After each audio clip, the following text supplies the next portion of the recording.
एक कस्बे में एक विधवा अंधी औरत रहती थी। उसका एक बेटा था, जिसके पालन पोषण की सारी जिम्मेदारी उसके कंधों पर थी। वह अपने बेटे को पढ़ा लिखा कर एक बहुत बड़ा आदमी बनाना चाहती थी। इसलिए उसने उसका दाखिला कस्बे के सबसे अच्छे स्कूल में किया। वह दिन रात मेहनत करती, ताकि बेटे की स्कूल की फीस दे सके। लड़के के स्कूल के बच्चे उसकी माँ के बारे में जानते थे। वे सब उसे अंधी का बेटा कहकर चिढ़ाते थे। लड़का इससे बहुत परेशान था। उसे अपनी माँ पर शर्म आने लगी थी। वह उसके साथ कहीं भी आने जाने से कतराने लगा था।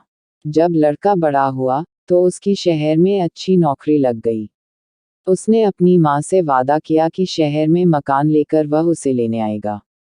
लेकिन वह शहर गया, तो फिर लौटकर वापस नहीं आया। उसकी अंधी माँ उसका इंतजार करती रह गई। कई महीने बीत गए, लड़के की कोई खबर नहीं आई। कई महीने बीत गए, लड़के की कोई खबर नहीं आई।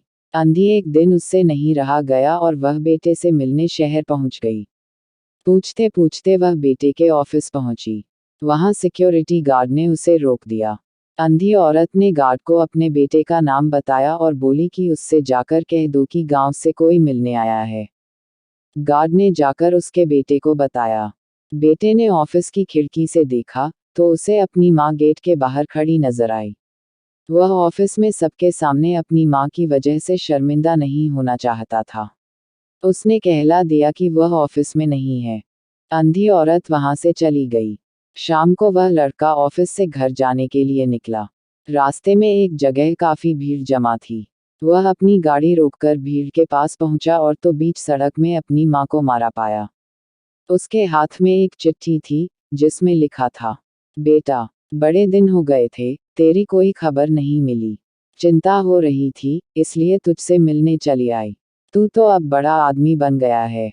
तुझसे मिलना अब शायद मुझ गरीब की किस्मत में नहीं, लेकिन मैं बहुत खुश हूँ तेरे लिए। तूने अपना ही नहीं मेरा सपना भी पूरा किया। मलाल है कि तेरी तरक्की देख नहीं सकती। काश बचपन में तेरी आंखों में सरिया न घुसा होता और मुझे तुम्हें अपनी आंखें न देनी पड़ी होती, तो तेरी तरक्की अपनी आंखों से देखकर सुकून से मरती। तेरी अंधी माँ। ये पढ़कर लड़का फूट फूट कर रोने लगा। जिस अंधी माँ पर उसे शर्म आती थी, उसने उसके लिए कितना बड़ा बलिदान किया था। वह आत्मग्लानि से भर उठा और जिंदगी भर खुद को माफ नहीं कर पाया।